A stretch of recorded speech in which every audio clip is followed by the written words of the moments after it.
Hello, TMOG. Hello. How you been? I'm doing good. How are you? I'm good too, myself. So you ready to get started with this Q&A? Sure. All right. So first off, what is something your fans would be surprised to know about you that they don't already know? There's a lot of things I'd say, but when it comes to my personal life, this is gonna take a while to think about. Take all the time.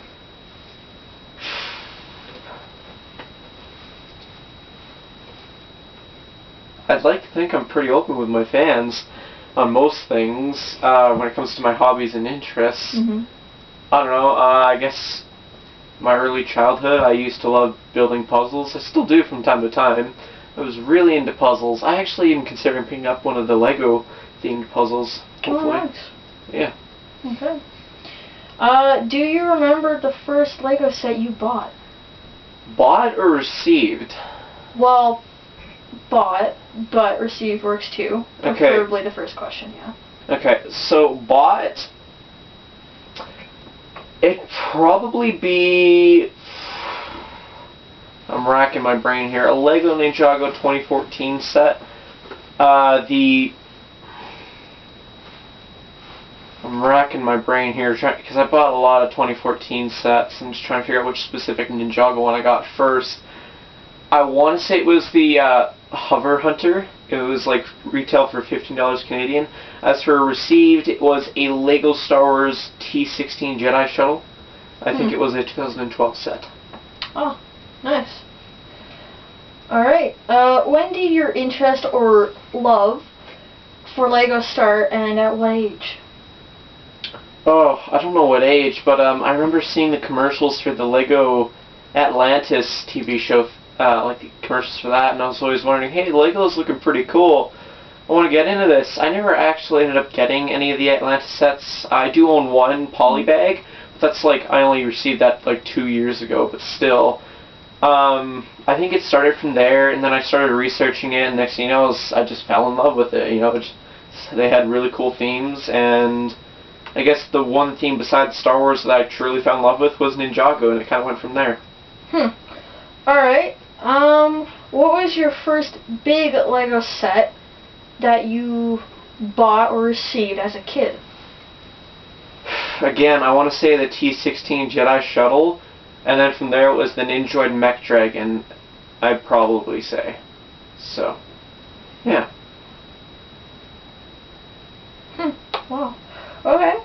Looking back now on your childhood of Lego, how has your taste or interest in the Lego world, changed or evolved over the years?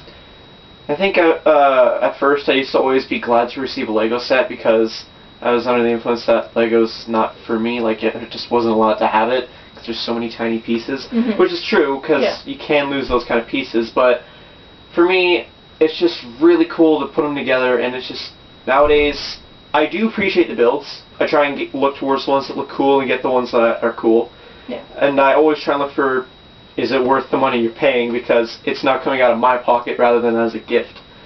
So I'm a little bit more critical that way, but they are still really cool models. For example, what's seen on camera here, this is probably my most prized possession, the LEGO Star Wars UCS Millennium Falcon. It was the biggest LEGO set for about 3 years. Wow. But pretty interesting. I love the build. Alright, if you had exactly $1 million and you could only spend it on Lego right now,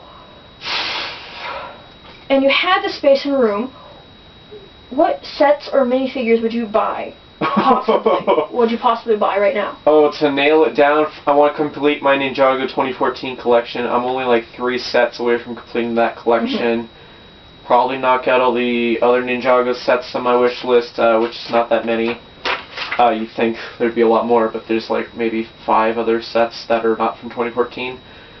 Bunch of the Star Wars stuff that are worth thousands nowadays, sealed. I like getting my set sealed. I like having the ability to open it up myself. Yeah, just knock everything off my wish list, from Star Wars to Ninjago to the first wave of Toy Story, because I was a huge fan of Toy Story. I would love to knock those out. Alright, if YouTube got deleted right now, what job might you take instead and why? I'd like to think I'd be able to fly at the Lego store, because they would know that, hey, I had a successful YouTube channel based around Lego, so maybe they'd hire me because of that, and as well as some other factors, but who knows? That's probably the answer I'd suggest. Now, as somebody who lives in the same house as you and is your sister and has heard all your dreams and dreams being crushed, I would like to touch on the Denmark possibility. If Lego rejected you for some sad reason, would you possibly, and if you, like, this is Fantasy World 101 here, like, if you could, would you do Denmark and actually go there where Lego heart is, I think the only reason you'd be able to get a job working at the Denmark location is if you're a set designer or marketer. I clearly don't have those skills yet, but if I were to acquire those skills, I would definitely. But the only other reason I could see myself going to Denmark is for the inside tour, because that's a pretty cool thing to go to. You get to see the factory, all the old. They have a vault full of all the old sets. They keep one of every set sealed for people to look at, and then you get an exclusive set included. Is only given to people who participate in this tour. Yeah. And so I think that'd be pretty cool as a Lego collector to own. Okay, nice. Alright, this is a personal one for myself, and for most of my viewers, which aren't, like, that many, but whatever. Who cares? As of the time of this recording? Yeah. But there are some of my friends who are very big fan of you, actually, and, a good chunk of your subs have actually come from my friends, and they've been asking me, so that's why I decided to do this video. Okay. A lot of them want to know, many people would probably like to know, what is your favorite wild animal and your favorite domestic animal, tamed, and why? I mean, you could do domestic first, we all know about your dog. Yeah, domestic, I can tell right off the bat, is my Pomeranian, Thunder. He's been in a few videos in my older vids on the channel. Pomeranian, he's the cutest little thing. As for the other one, I don't know, I guess I'd have to say the wolf. The wolf is a pretty interesting creature, I'd say, That's interesting. So why exactly would you pick the wolf? Like, what do you see in it that you may see in yourself? I don't know, it's just the way that they behave intrigues me in some way, and how they hunt as well. I mean, like, I don't know, this is probably taking it out of context, but I like to hunt as well. Right, for your Lego sets. Exactly. Right.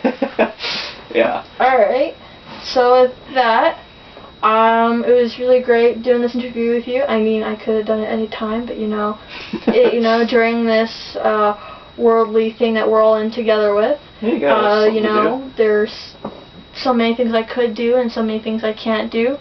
But this is my bro. Thank you for having me and allowing me to do this interview with you. No problem. It was a pleasure, man. Like Stay tuned for part 2. Yes, do that.